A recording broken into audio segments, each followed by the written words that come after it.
I hope you're doing well, and I hope that you have an incredible day. I'm here to do a little chat about intuitive messaging that's been coming in and, what's been showing up in life and how it relates to things to be mindful of. So, the messaging that's been coming in lately is to be very mindful and aware and observant, because people are getting more and more unpredictable, and you would think like, oh, it's going to play this way, and then all of a sudden there's like this curveball of the unexpected. And that's kind of always a thing, but it seems to be happening more and more lately. I've been noticing it a lot while driving. So one instance was there was a train, and so there was the one lane to go straight, the one lane to turn right to go around the train over the bridge. So I was trying to go around the train because I was going to pick up the boys that I tutor and babysit, and there was a person that's just sitting there in the turn lane, just sitting there doing nothing. And so it's just like, oh, what are they doing? I didn't want to rush people because it's not like I had to get there immediately and I was running late, but I did want to go around the train. And then people started piling up behind me, and they started honking their horns and getting all irritated. And I get it, because you're in the turn lane. The whole point is to turn right. Like, there was no reason to stop because there was a train. And even if there wasn't a train, like, there's no one that can go, like, out that way. Like, you can only turn right onto that side street. Like, that's it. Like, there's no way to, like, get messed up by anything. And so I'm pretty sure what they were trying to do was cut around the long line of cars that were going in the straight lane and, like, pass them all up to get in ahead of them all. But, I ended up honking my horn. That was, like, one of the very few times I've done it. Probably in all my years of driving, I've only honked my horn, like, 5 times. I really don't like doing it because I don't know what other people's lives are like, and I want to give patience and give grace. But also, I realize that the horn is there for a reason. Like, it can help alert people to things. And the people behind me were getting so rowdy and irritated. Like, they were honking a lot. So I'm like, okay, let me try. I honked my horn. They ended up deciding to turn right. They were going slow, which probably infuriated people behind me. But there was that. Like, they were sitting there probably for a good 2-3 minutes of just not moving. And so that's why I think they're trying to get ahead of everybody. But then later, I was, picking up the boys from school. I get them in the car. I'm pulling out of the carpool pickup line. I'm going. This person nearly crashes into me because they just decide they can pull out. And, like, I was literally right there where they're pulling out. And if I hadn't stopped when I did, we would have gotten in a car accident. And the guy's looking at me like, what the heck? And it's like, you didn't look around. You just decided you could go. I had the right of way. I was already out here. And it's people or something. And that's the thing. Like, people feel like they're getting very unpredictable. They're feeling very entitled. Like, they're always in the right. And it's everybody else that's the problem.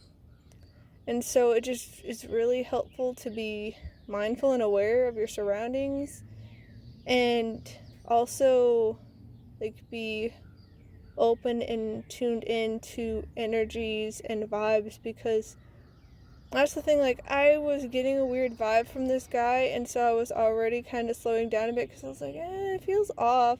And then he cut me off, and so I was picking up on the energies. And that's happened when I've been on the highway before too. Like, I'd be driving my friends' places, and then I'd be like, I don't think I should be right here. And so, like, I'll try to get to another lane, or I'll slow down. They're like, oh my gosh, how did you know? And I was like, I didn't exactly know. There wasn't, like, any, like, visible signs that I saw. It just was the energy.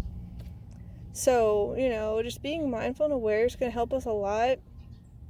Also, not taking things personally. Like, in the instance of the people who were getting all irritated behind me when I was waiting for the person in the turn lane, like, if they were like my family, they would take it personally, and they'd be like, what the heck, why are you thwarting me, you're making me late, this, that, and the other, like, my family has such road rage, and, like, they just will bring up these old instances time and time again about how all these stupid drivers, all these stupid bikers, like, one of my mom's go-to things is to, like, screech about how the bikers are taking over the road, and I don't see bikers all that often when I'm out driving, but when she's going to work, they tend to be out having their morning, ride, because they're trying to do it before they go to work, and my mom goes to work earlier than most,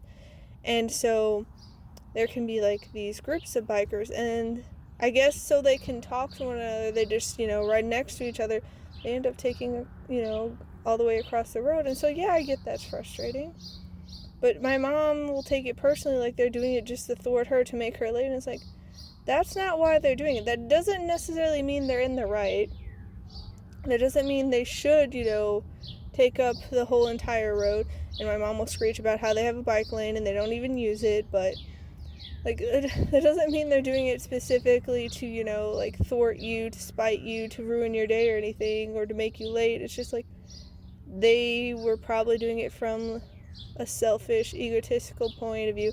Not necessarily like, oh, I'm better than other people, but it's just like, well, this is what I want. I want to be able to chat with my buddies as I ride, so, we're just gonna be next to each other as we ride, and then, it's like, oh, we're all together.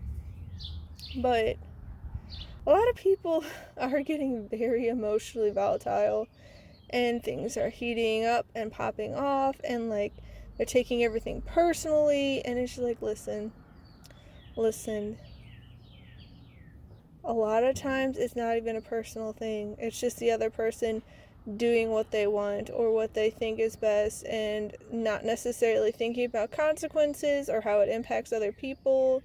Like, when someone was blowing up on me earlier this year and, like, just going on and on, and then, they end up sending me an apology, but it didn't feel genuine, and, like, going on, like, with, like, emotional blackmail and trying to use empathy and my conscience against me about how, even though they had been so aggressive and vicious and, like, attacking me while they, like, messaged me nonstop, I literally walked away, and I told them I was going to let them be, and they just continued the whole rest of the night and then into the next day, and just wouldn't leave it alone. And then they come back and, like, I was sobbing the whole time. It's like, I'm not gonna say you can't have your emotions, but listen, don't go projecting and throwing all that hot mess nastiness onto other people. Like, I get you were in a bad place.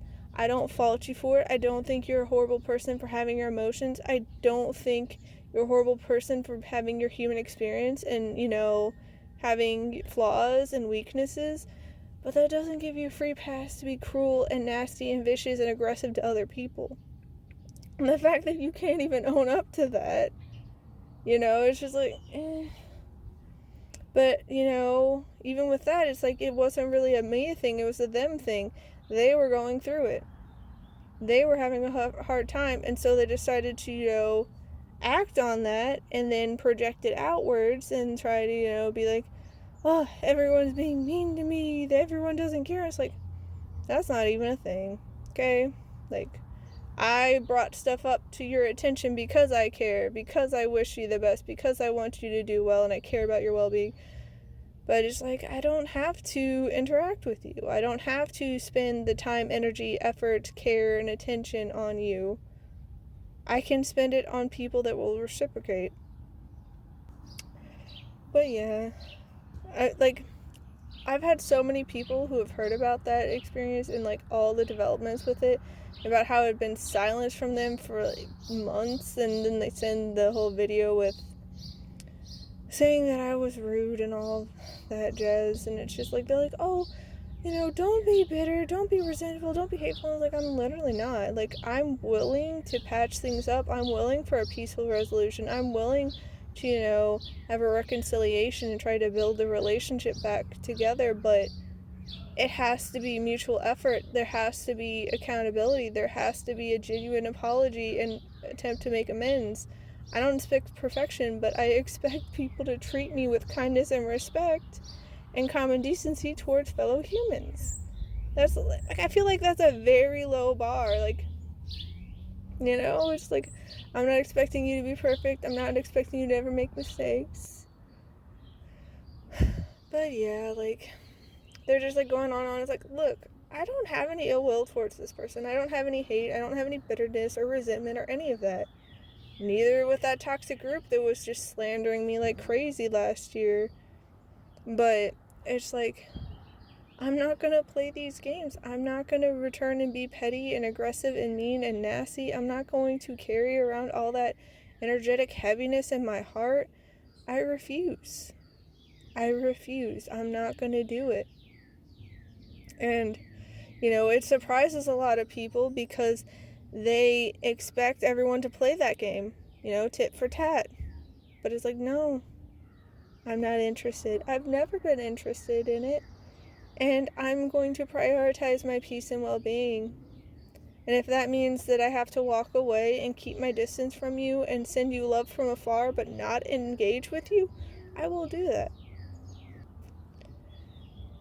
And yeah, like with how everyone's been popping up and like just being all aggressive and emotionally volatile and having their explosions and tantrums, it just kind of had me wanting to be a little bit of a hermit and just like go up in the woods by myself. And that's not to say literally everyone is doing, but there's a lot of people.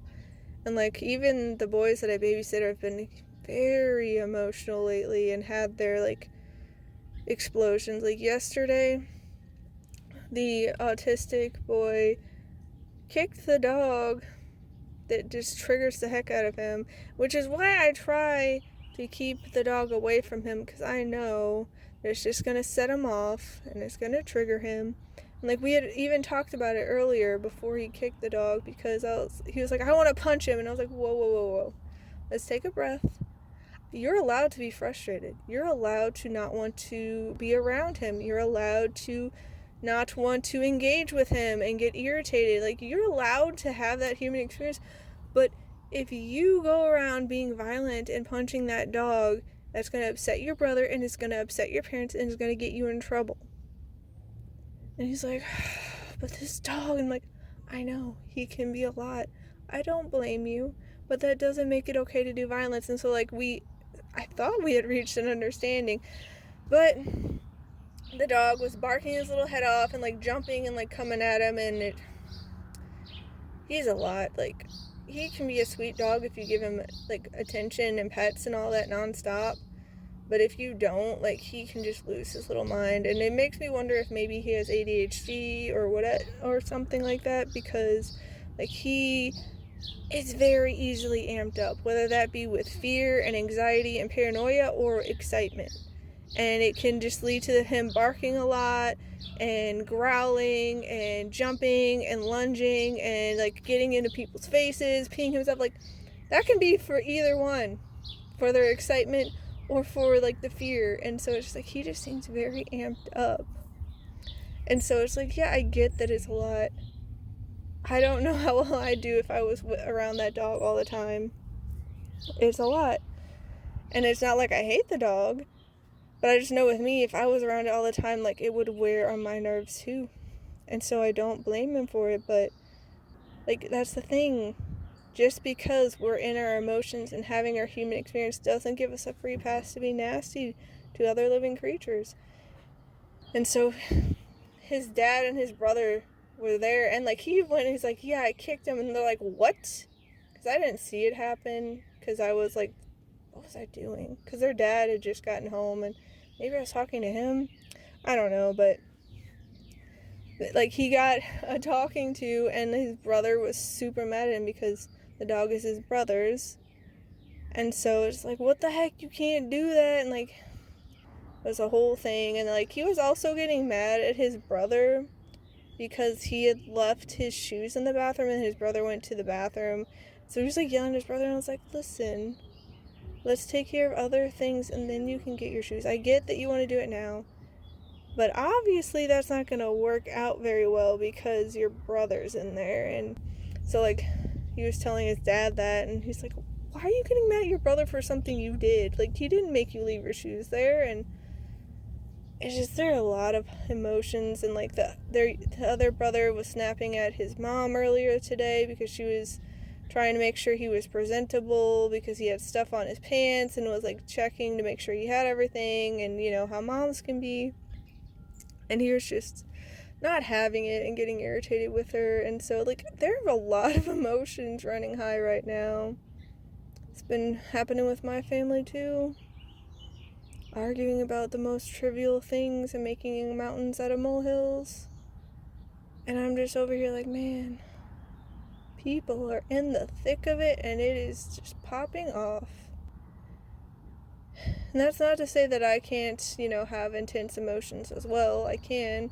But I try to keep to myself with that because growing up with my family and how they just make it everyone else's problems when they are unable to deal with their emotions, just like, I don't want to do that. Like, it feels awful when it's like making me out to be the one ruining everything, and like, just like, they just scapegoat me for everything, even if I have nothing to do with it. Like, literally, so many times when my siblings would be doing horrible things, my mom would just lump me in with them, and I was like, well, I've been here, like, in my room doing nothing, like, you know that. And like, because they would sneak out and get into things and get in trouble with the law and all of that, sneak into alcohol and drugs, and my mom will be like, well, they're your siblings, so that means you're doing it too. And it's like, what the heck? And like, I just would get lumped in with all these things, or just accused of things that I had nothing to do with. So it's like, yeah, and emotions are running high, and they're screaming all the time. It's like, I don't really want to be a part of that cycle and that pattern and those habits and those poor conduct. So it's like, I try to keep to myself, which is a good bad thing, because witnessing my family and how toxic they handle things is like, okay, well, I'm pretty sure I take it to the other extreme, because I really genuinely don't want to be like them in that regard. Like, it's really bad how they handle things. And so, yeah, I probably keep too much to myself and keep too much on the inside. But I do try to journal. I do try to meditate. I do try to vent when things are getting to be too much and just, like, get it off my chest. But I just don't like putting the negativity onto other people, so it can be a challenge. But yeah, it can be a lot being a human. It's a challenging experience, you know? But do your best to be mindful and aware, and to process your emotions, and to have healthy regulation and coping mechanisms. Don't just go exploding on other people, because it can lead to some intense consequences that you may not enjoy. But you know, the whole you reap what you sow, the energy you put out comes back to you. And my family's been experiencing that a lot. And I'm just over here observing, being quiet, and just like, oh boy. But anyhow, I hope you all have a wonderful rest of your day. Please take care, and I'll see you next time. Bye.